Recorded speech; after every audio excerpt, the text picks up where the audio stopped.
Welcome to Samba Samba. Enjoy the video. In this video, I will explain how to make boron fertilizer at home.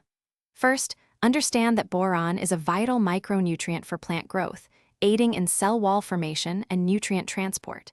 It also plays a crucial role in the development of flowers, fruits, and seeds, leading to better yields. Recognizing boron deficiency is key. Look for stunted growth, yellowing leaves, or poor flower development in your plants.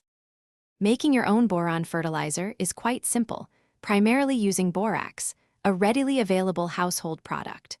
For a basic foliar spray, you'll need just 1 tablespoon of borax for every 1 gallon of water. It's important to dissolve the borax completely in warm water first to ensure it mixes thoroughly and prevents any undissolved particles from clogging your sprayer or harming plants. Once your borax is fully dissolved, mix the solution thoroughly. For application, use a sprayer to evenly coat the foliage of your plants.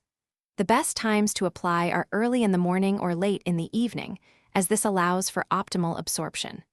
Remember, boron is a micronutrient needed in small amounts. Over-application can be detrimental, so always use the recommended 1 tablespoon per gallon ratio.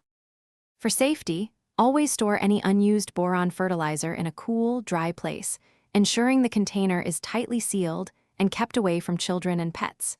If you plan to combine this with other fertilizers or pesticides, always perform a small jar test first to check for compatibility. Don't forget to check the description below for a link to Little Tree's black ice and other great deals.